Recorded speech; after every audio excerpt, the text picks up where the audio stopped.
The smoke alarm in my kitchen started shrieking at 6 in the morning, and I knew exactly what had caused it. My neighbor Patricia, from 3 houses down, had probably already spotted the thin column of smoke rising from my backyard burn pile. And if I knew Patricia like I thought I did, she was already on the phone with the HOA president.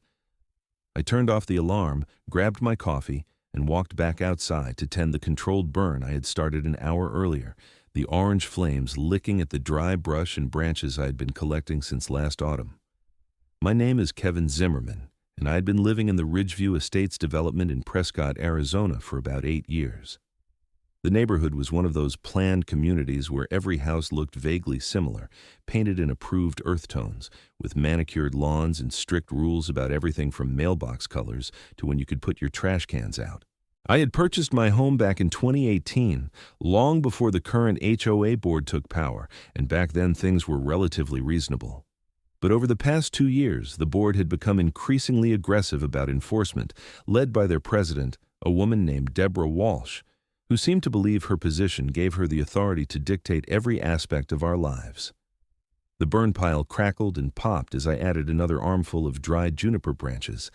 The morning air was crisp and cool, typical for early March in northern Arizona. I had been preparing for this day since January, when I first submitted my application for a burn permit to Yavapai County. The process had been surprisingly straightforward. I filled out the paperwork, paid the modest fee, and waited for the county fire marshal to come inspect my property. He had shown up 3 weeks later, examined my designated burn area, checked that I had proper clearance from structures and trees, verified I had water sources nearby, and approved my permit on the spot. What made this particularly significant was timing. Arizona had specific regulations about open burning, and most counties, including Yavapai, had seasonal restrictions. The fire department only issued permits during certain windows when conditions were safe, and even then, you could only burn on days when air quality and weather conditions were appropriate. This year, the county had been especially restrictive due to drought conditions and several wildfires the previous summer. They had issued fewer than 20 permits for the entire Ridgeview Estates area, and as far as I could tell from talking to my neighbors, I was the only one in our immediate development who had bothered to apply and received approval. The HOA had implemented their own rules about burning years ago, basically prohibiting it entirely except for very limited circumstances. But here was the thing they apparently did not understand. HOA rules could not supersede county and state regulations. If the county fire marshal issued me a legal permit, the HOA could complain all they wanted, but they had no legal authority to stop me. I was stirring the coals with a long metal rake when I heard the distinctive click of high heels on pavement. I did not even need to turn around to know who it was. "Excuse me, Kevin, what on earth do you think you are doing?" I turned slowly, taking a sip of my coffee first. Deborah Walsh stood at the edge of my driveway, her arms crossed, wearing what looked like business casual attire, despite it being 6:30 on a Saturday morning. She was in her late 40s, with blonde hair styled in that aggressive bob cut that seemed mandatory for HOA board members. Behind her stood 2 other board members I recognized, Sharon Martinez, the secretary, and Linda Chen, the treasurer. "Morning, Deborah. I'm conducting a controlled burn of yard waste. Beautiful morning for it, is not it?" Her face flushed red. "You are violating HOA regulations. Section 7.3 of our bylaws explicitly prohibits open fires except in approved fire pits for recreational purposes." I set down my coffee mug on a nearby table and pulled a folded piece of paper from my back pocket. "Actually, I have a legal burn permit issued by the Yavapai County Fire Marshal's office, dated February 20th, valid through April 15th, all completely legal and above board." I held it out toward her, but she did not take it. Instead, she seemed to get even more agitated. "I do not care what the county says. You are violating our HOA rules, and you will extinguish that fire immediately, or we will be forced to take action." "What action would that be exactly?" I asked, genuinely curious about what she thought she could do. "We will fine you. We will file a complaint. We will call the fire department." "Feel free to call the fire department. They are the ones who gave me the permit. As for fines, you cannot fine me for activity that is legally permitted by the county." HOA bylaws cannot supersede local government regulations. I checked with a lawyer before I even applied for the permit. This was true. I had consulted with a real estate attorney back in January, anticipating exactly this scenario. He had been very clear that while HOAs had broad authority over aesthetic and community standards, they could not prohibit activities that were explicitly permitted by local government, especially when it came to things like fire safety, which fell under the jurisdiction of the county fire marshal. Sharon stepped forward, her expression slightly less hostile than Deborah's. Kevin, I think what Deborah is trying to say is that this sets a bad precedent. If you are allowed to have fires in your backyard, then everyone will want to do it. Then everyone should apply for burn permits like I did, I replied. The county has a process for this. It's not that complicated. I'm not doing anything anyone else could not do if they put in the effort. But what about the smoke? Linda interjected. It is going to blow into people's homes. We have residents with asthma and respiratory issues. I pointed to the windsock I had mounted on a pole near my burn pile. I'm only burning on days when wind conditions meet the permit requirements. The smoke is dispersing upward and away from residential areas. That is why the fire marshal inspects the location before issuing the permit. This is not my first time doing this. By the way, I had a permit last year too. You folks just did not notice because I did it on weekdays when most people were at work. Deborah's eyes narrowed. You did this last year? And you did not inform the HOA board? I did not need to inform you. It is my property, and I have legal authorization from the appropriate authorities. The HOA is not the appropriate authority for fire safety regulations. We will see about that, Deborah snapped. This is not over, Kevin, not by a long shot. She turned sharply and marched back toward the street, her entourage following behind. I watched them go, then returned my attention to the burn pile. The fire was doing exactly what it was supposed to do, consuming the dead brush and branches I had accumulated over months of yard work. I had about 4 more hours of burning ahead of me before I would need to let the coals die down and extinguish everything properly. The rest of the morning passed without further incident. A few neighbors came by, some curious, some supportive. My next-door neighbor, Tom, an older guy who had lived in the area since the development was first built, actually brought me a beer around 10 o'clock. I heard Deborah gave you hell this morning, he said, handing me the bottle. She tried. I have all my paperwork in order, though. Good for you. That woman has needed someone to stand up to her for a long time. Last month she tried to fine me because my rose bushes were growing over the property line by 3 inches. 3 inches! I have lived here 20 years, and we have never had an HOA this aggressive. What happened with the fine? I trimmed the damn roses, was not worth the fight, but this burn permit thing, you are on solid legal ground. I looked into getting one myself, but I missed the application window. We talked for a while about neighborhood politics and the increasing overreach of the HOA board. Tom was not the only one who felt the board had become too controlling. There had been several heated meetings over the past year, with residents complaining about excessive fines, arbitrary rule enforcement, and what many felt was harassment from board members who seemed more interested in wielding power than actually maintaining community standards. By 2 in the afternoon, I'd finished burning everything I needed to burn. I spread out the coals, doused everything thoroughly with water from my hose, and spent another hour making sure every last ember was completely extinguished. The fire marshal had been very clear about proper extinguishing procedures, and I was not about to cut corners. When I was satisfied that everything was cold and dead, I went inside to shower and relax. Monday morning brought the first official response from the HOA. I found a certified letter in my mailbox when I got home from work. It was a formal notice of violation, claiming that I had violated Section 7.3 of the HOA bylaws by conducting an unauthorized open burn. The letter stated that I was being fined $500 and that further violations would result in additional fines and potential legal action. I had been expecting this. I scanned the letter and emailed it to my attorney, David Kowalski, who had helped me research the burn permit issue. He called me back within an hour. They do not have a leg to stand on, he said.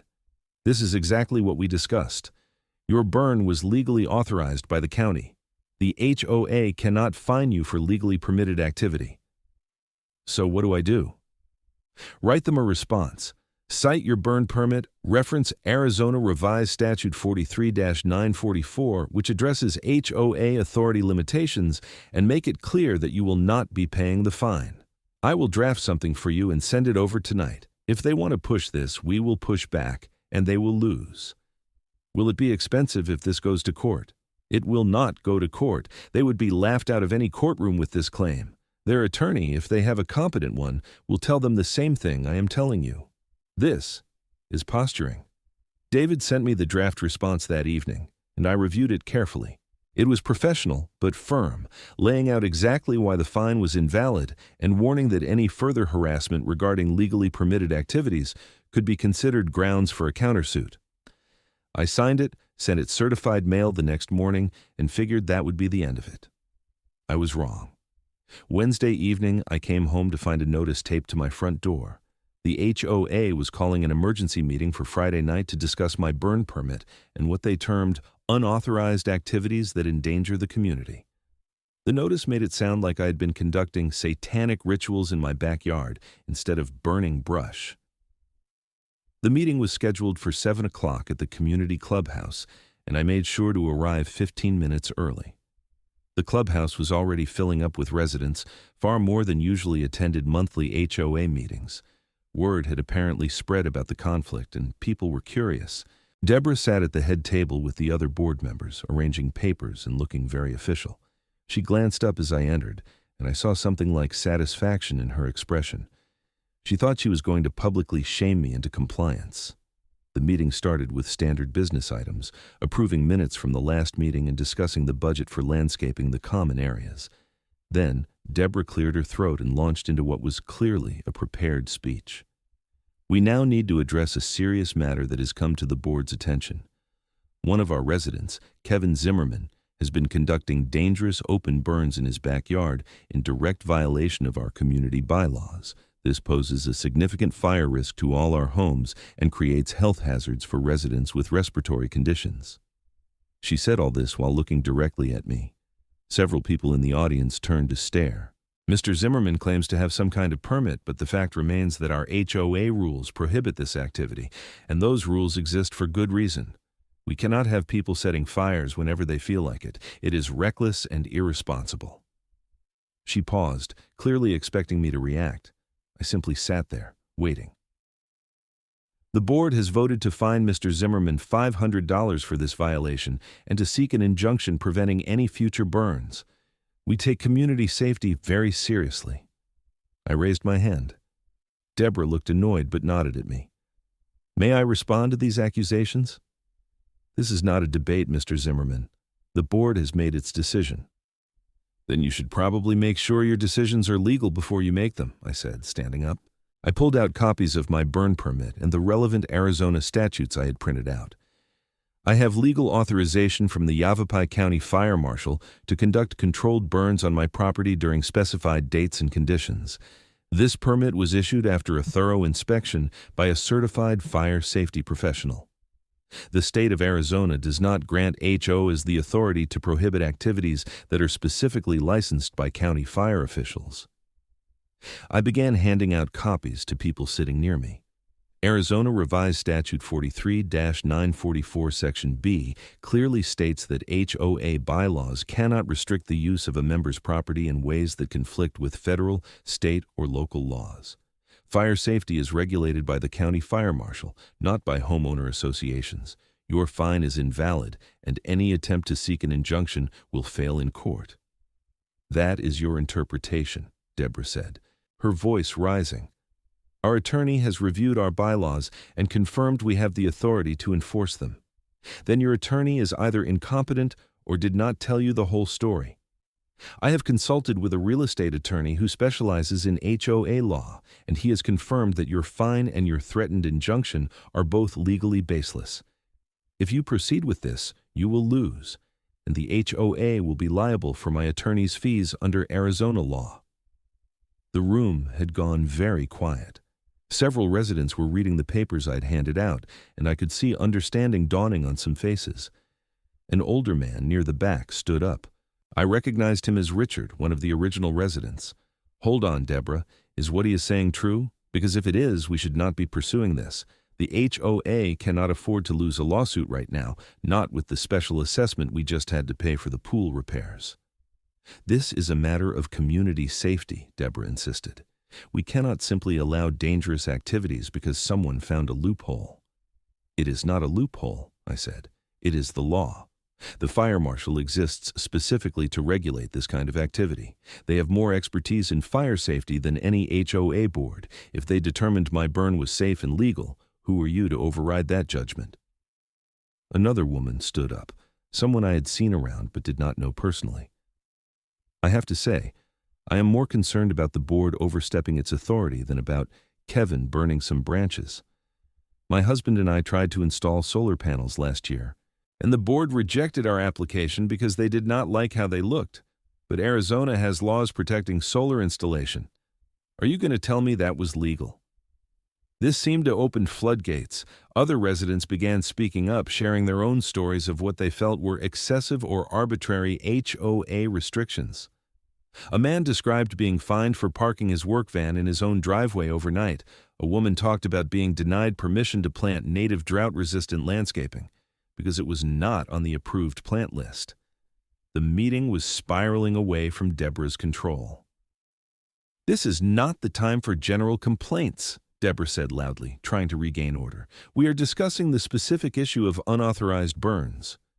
"Except they are not unauthorized," Tom, my neighbor, called out. "He has authorization from the county. That is the definition of authorized."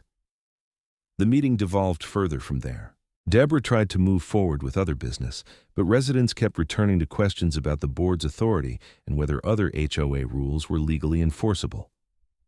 Finally, after nearly 2 hours, Deborah abruptly adjourned the meeting, clearly frustrated that her plan to publicly pressure me had backfired. As people filed out, several residents approached me to express support or ask questions about how they could challenge other HOA restrictions. I gave out my attorney's name to a few people who seemed serious about pursuing their own issues. Tom clapped me on the shoulder as we walked to our cars. That was something. I've never seen Deborah that flustered.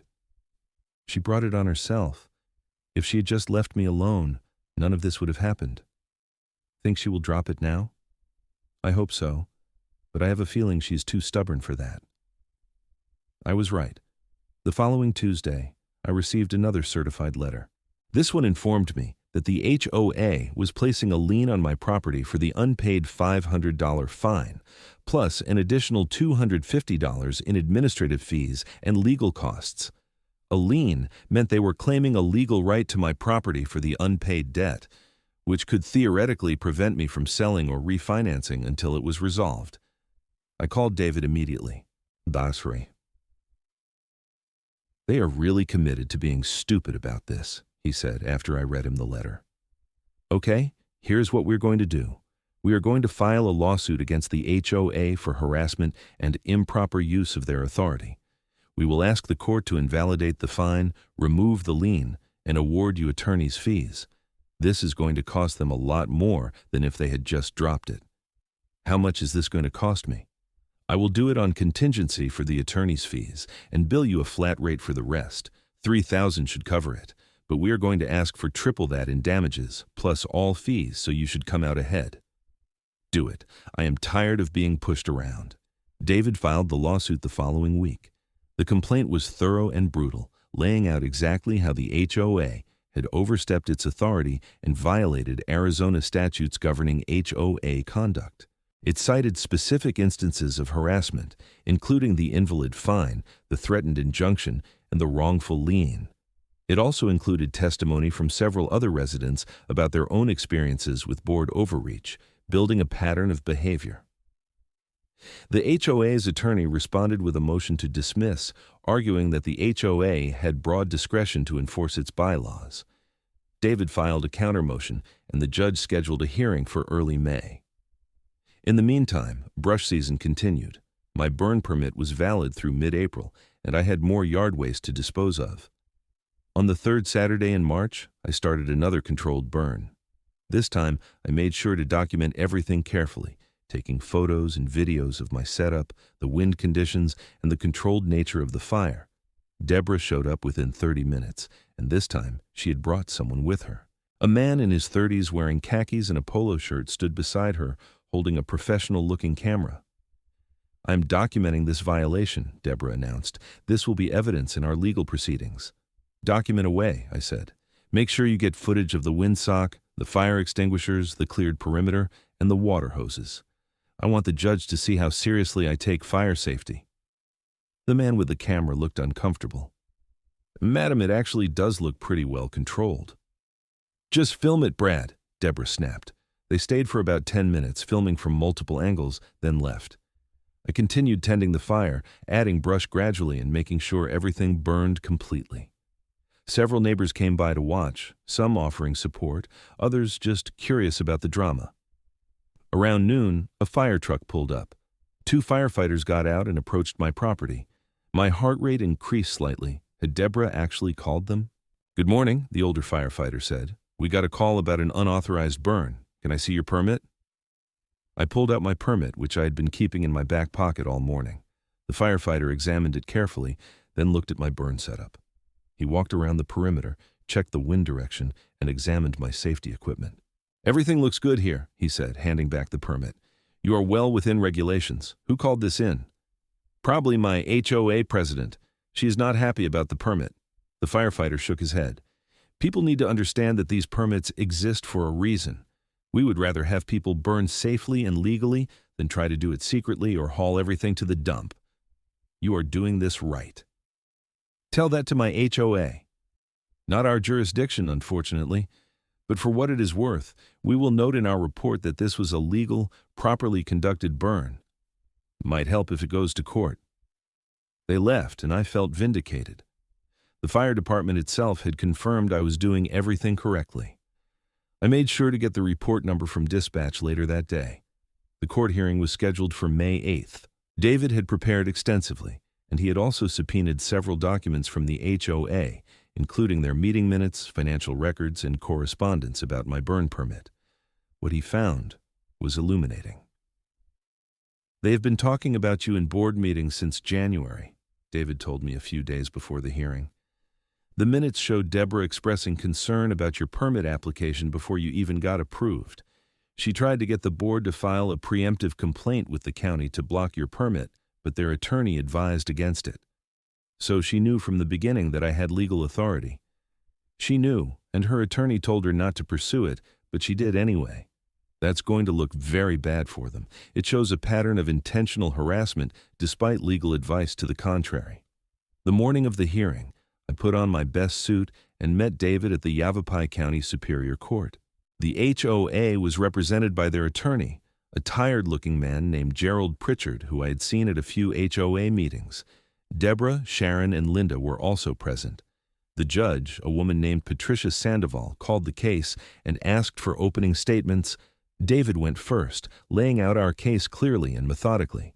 He explained the burn permit process, the county's authority over fire safety, the limits of HOA power under Arizona law, and the specific instances of harassment and overreach by the board. Pritchard's response was weak. He argued that HOA bylaws were binding contracts that all homeowners agreed to when they purchased their properties, and that the board had a duty to enforce those bylaws even when they conflicted with other regulations. Judge Sandoval stopped him mid-sentence. "Are you seriously arguing that an HOA bylaw can override a county fire marshal's permit?" Pritchard hesitated. "Your Honor, we believe the HOA has authority to regulate activities within the community for safety purposes.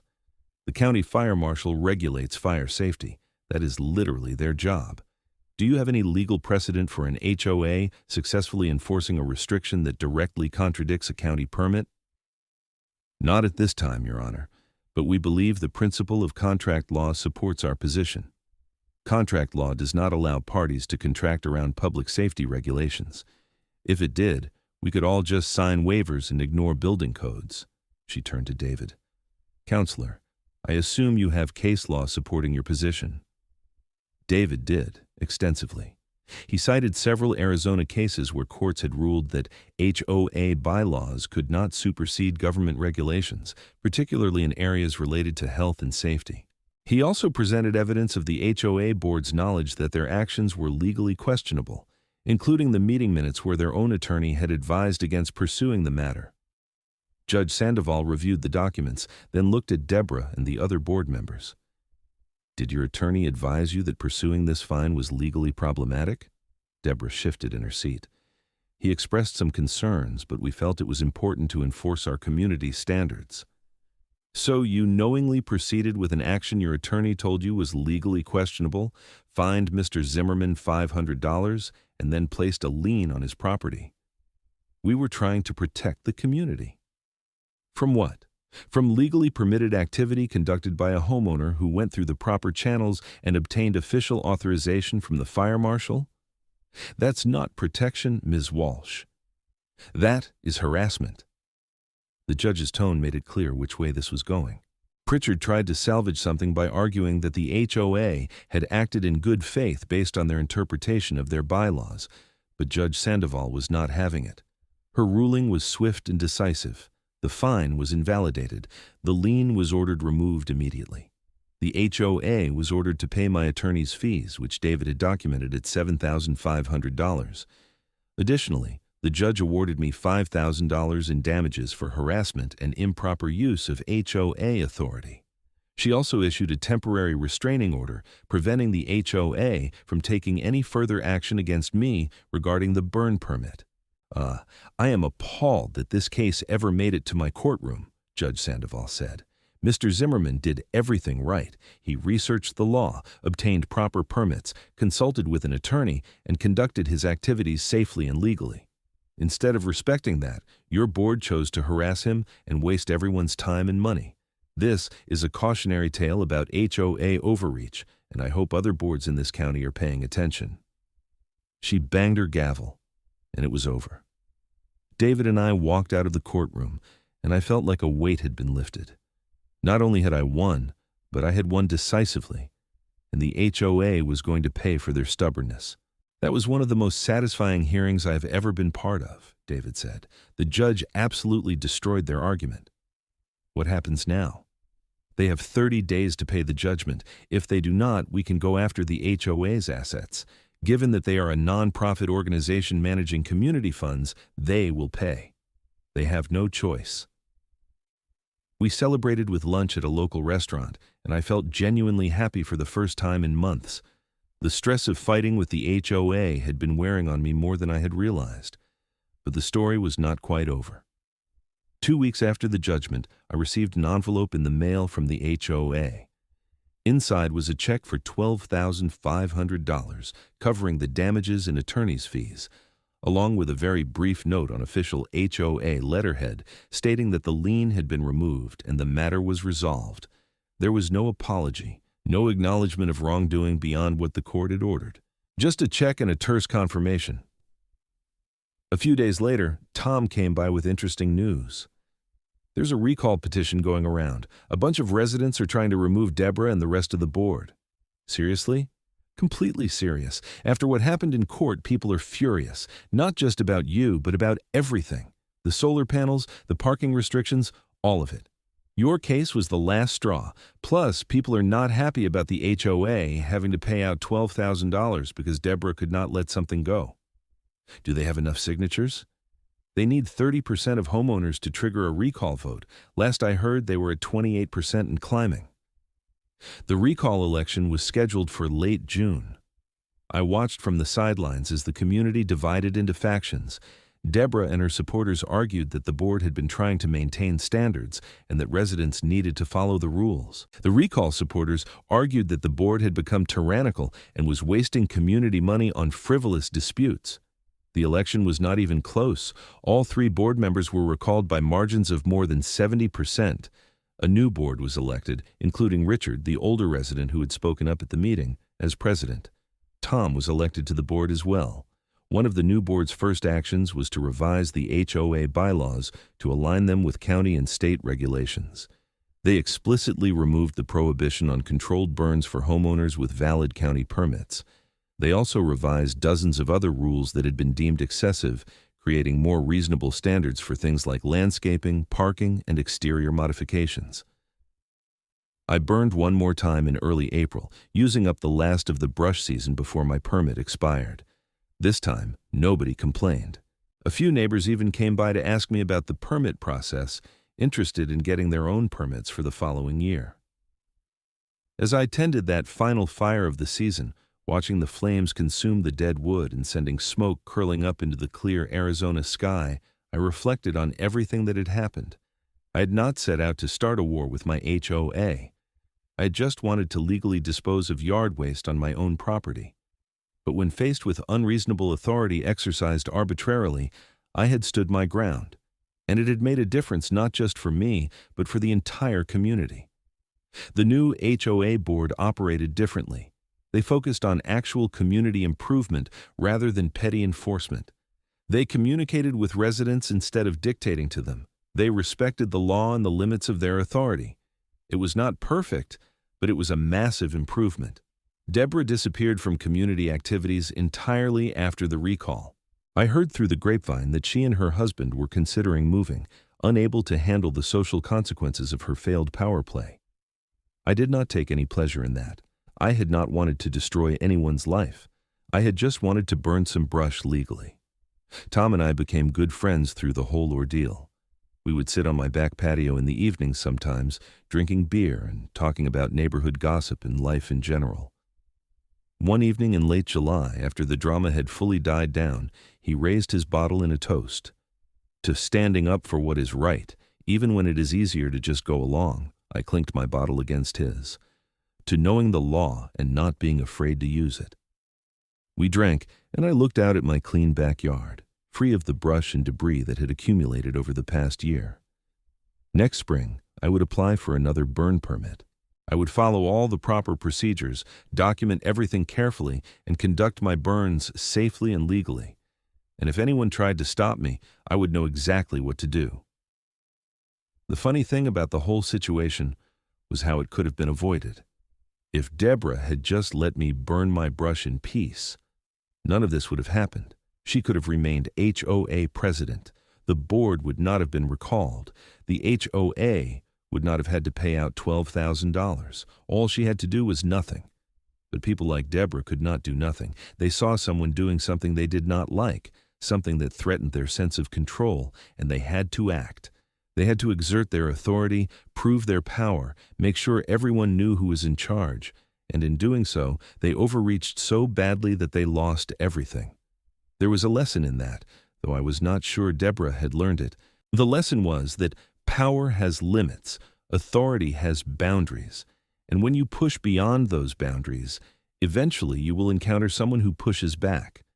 I had been that someone, not because I was particularly brave or confrontational, but because I had done my homework and knew I was right.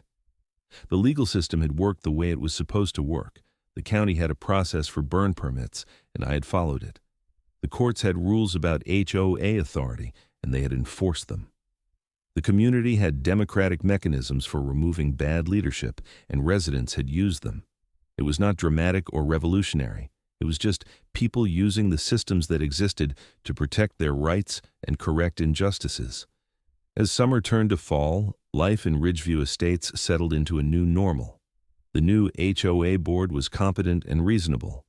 Residents felt more comfortable actually living in their homes rather than constantly worrying about violations and fines. Community meetings became boring again, which was actually a good thing. Boring meant things were working properly. I continued to maintain my property, keeping my yard clean and my brush piles organized for the next burn season. I'd learned a lot about fire safety through the permit process, and I genuinely enjoyed the satisfaction of managing my own land properly.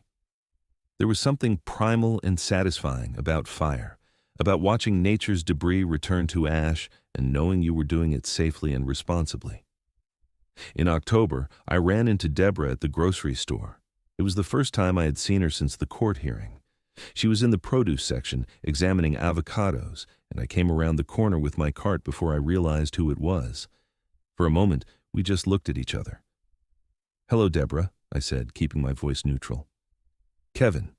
She nodded stiffly and turned back to the avocados. I could have left it at that, but something made me speak. For what it is worth, I never wanted it to go as far as it did. I just wanted to burn some branches."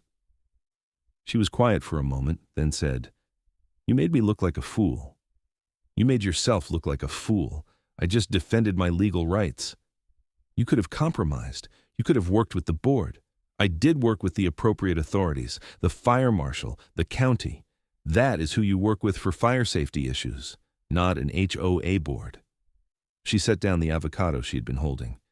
"You do not understand what it is like trying to maintain standards in a community where people want to do whatever they want. If we do not enforce the rules, everything falls apart. Some rules are worth enforcing, some are not. The trick is knowing the difference and knowing the limits of your authority. You crossed those limits, and it cost you. I suppose you are happy about that." "Not really. I would have been happier if you had just left me alone in the first place." She did not respond to that, and after an awkward moment, I continued with my shopping. As I walked away, I felt a mixture of pity and frustration. Deborah genuinely believed she had been trying to do the right thing, to protect the community and maintain order. She could not see how her methods had been the problem, how her need for control had blinded her to reason and law. But that was not my problem anymore. I had fought my fight and won. What Deborah did with the lessons of that experience was up to her. The holidays came and went. Christmas lights went up in the neighborhood, and for the first time in years, there were no HOA complaints about display dates or light colors. People decorated how they wanted, and it looked great. The community felt more relaxed, more like an actual neighborhood where people lived rather than a museum, with strict rules about every detail. In January, the county opened the application period for burn permits again. I submitted my application on the first day, along with the fee and all required documentation. Several of my neighbors submitted applications too, having learned from my experience that it was possible to legally manage yard waste through controlled burning. The fire marshal came out in February to inspect my property again. It was the same inspector who had approved my permit the previous year, and he remembered me. "I heard you had some trouble with your HOA, he said as he examined my burn area. "It got resolved in court. The HOA learned that they cannot prohibit county-permitted activities." "Good. We get that sometimes. HOAs thinking they can override our permits. They are usually wrong. Fire safety is our jurisdiction, not theirs." He approved my permit on the spot, valid from March 1st through April 30th. I thanked him and started planning my burns for the season. The first burn of the year was on a Saturday in mid-March. The weather was perfect, cool and clear with light winds. I started the fire early in the morning, and this time it was a completely peaceful experience. No confrontations, no threats, no drama. Just me and my burn pile and the satisfaction of disposing of yard waste responsibly. Tom came over around 8 o'clock with coffee and donuts. We sat on my patio watching the fire burn down and talked about baseball and summer vacation plans and all the normal things neighbors talk about when they are not fighting HOA battles. "This is how it should always have been," Tom said. "Agreed. Boring is good sometimes." "Boring is great. I've had enough excitement for a while." We sat in comfortable silence for a while, drinking coffee and watching smoke drift into the morning sky. Other neighbors walked by on their morning routines, waving or stopping to chat. Nobody complained, nobody threatened, nobody called the fire department or the police or an attorney. It was just a normal day in a normal neighborhood, with one guy burning some brush on his own property with legal authorization from the appropriate authorities. Exactly the way it was supposed to be. As the fire burned down to coals and I began the process of extinguishing everything properly, I felt genuinely content. I had stood up for my rights. I had challenged unreasonable authority. I had helped spark a change in my community that made things better for everyone. And now I could just enjoy my property and my life without constant conflict. The rest of brush season passed uneventfully. I conducted 3 more burns over the course of March and April, each one properly controlled and documented. Other neighbors with permits did their burns too, and the neighborhood functioned just fine. There were no fires, no accidents, no problems whatsoever. It turned out that when people followed proper procedures and obtained legal permits, things worked exactly as they were supposed to. In May, I received a notice from the new HOA board about the annual meeting. The agenda was remarkably boring, covering things like pool maintenance schedules, landscaping bids, and budget reviews. There was no mention of burn permits or property restrictions or enforcement actions. It was the kind of mundane administrative business that an HOA should actually be focused on. I attended the meeting, mostly out of curiosity, and was pleased to see good attendance and civil discussion. Richard, the new president, ran the meeting efficiently and respectfully. When residents had questions or concerns, they were addressed thoughtfully rather than dismissed. When votes were taken, the reasoning was explained clearly. At one point, Richard mentioned the lawsuit settlement and the financial impact it had on the HOA's reserves. "We took a significant hit last year because of legal expenses related to improper enforcement actions," he said. "That is $12,000 that could have been spent on community improvements. Going forward, this board is committed to ensuring that any enforcement actions we take are legally sound and appropriately focused on actual community concerns rather than personal conflicts." There was applause at that, and I noticed several people glancing in my direction with knowing looks. I had become a minor legend in the neighborhood, the guy who had stood up to the HOA and won.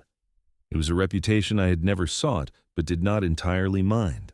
After the meeting, several residents approached me to ask questions about dealing with HOA issues or to share their own experiences. I gave what advice I could, mostly emphasizing the importance of knowing the law and documenting everything carefully. "The key is to do your research before you act," I told one couple who were dealing with a dispute about a fence. "Know what the county regulations say, know what state law says, and know the limits of HOA authority. Then, document everything in writing. If you are right and you can prove it, you will win." As spring turned to summer, my life returned to normal routines. I worked my job as an engineer at a local aerospace company. I maintained my property and enjoyed my home. I hiked in the mountains and explored the beautiful Arizona landscape. The burn permit drama became a story I told at parties, something that had happened but was now firmly in the past. Except, it was not entirely in the past because the changes it had sparked continued to ripple through the community. The new HOA board continued to revise and update the bylaws, making them more reasonable and legally sound. Several other residents successfully challenged previous enforcement actions and got fines refunded. The culture of the neighborhood shifted from one of fear and restriction to one of reasonable cooperation and mutual respect. In August, I got a phone call from a reporter at the local newspaper, the Prescott Daily Courier. They had heard about the case through court records and wanted to do a story about HOA overreach and how residents could protect their rights. I agreed to be interviewed, and the resulting article ran on the front page of the local section. It detailed the entire saga, from my initial burn permit application through the court case and the subsequent board recall. The reporter interviewed other residents, the new HOA board members, and even got a brief comment from the county fire marshal about the importance of legal burn permits. The article ended with advice for homeowners dealing with HOA disputes. Know your rights, document everything, consult with an attorney when necessary, and do not be afraid to stand up to unreasonable authority when you are on solid legal ground. Deborah was mentioned in the article but declined to be interviewed. The reporter noted that she had resigned from all community activities and that her house had recently been listed for sale. The article generated considerable discussion in the community and online.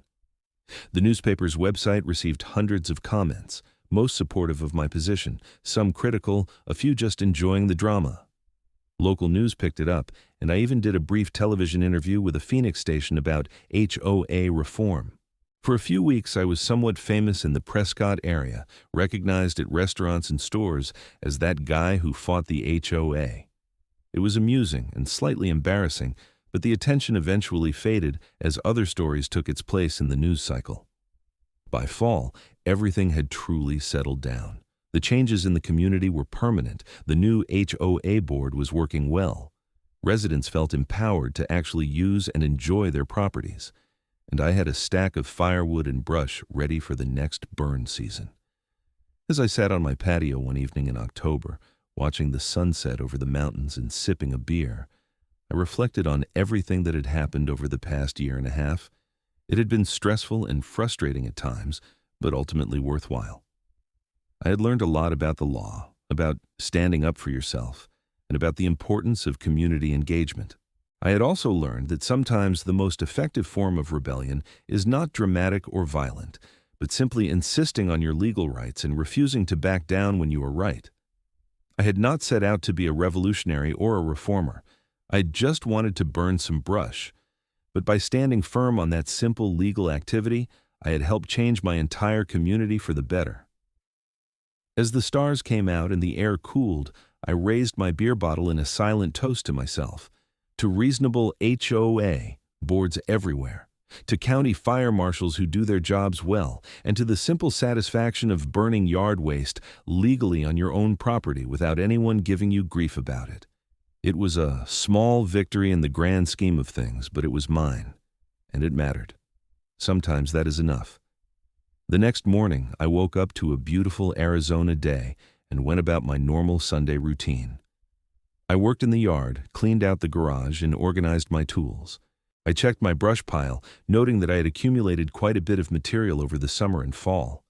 It would make for a good burn come spring. My phone rang around noon. It was Richard from the HOA board. "Hey Kevin, hope I am not bothering you on a weekend." "Not at all. What is up?" "I wanted to run something by you. The board is thinking about creating a community education program about various legal issues related to property ownership. You know, things like burn permits, solar panel installation, water rights, that kind of thing.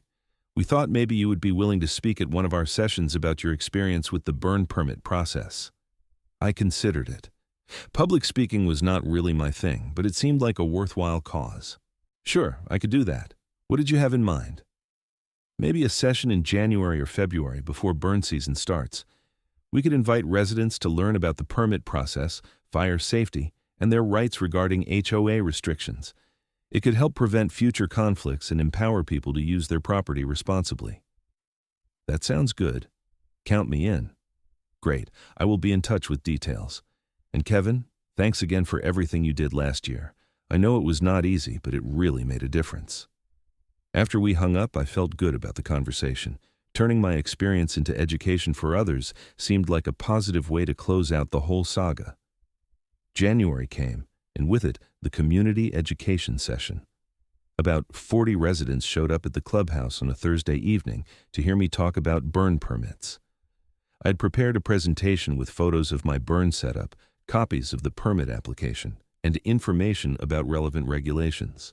I walked through the entire process, from researching county requirements to submitting the application to preparing the burn area to conducting the actual burn safely. I talked about the legal issues involved and how I had researched HOA authority limits. I discussed the importance of documentation and knowing your rights.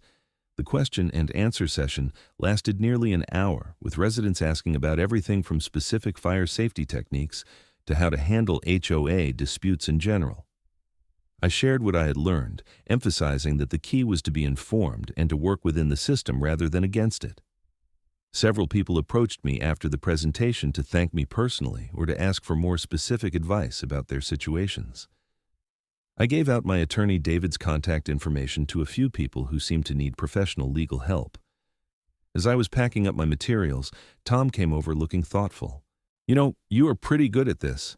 Have you ever thought about getting involved with the HOA board yourself?" "Not really.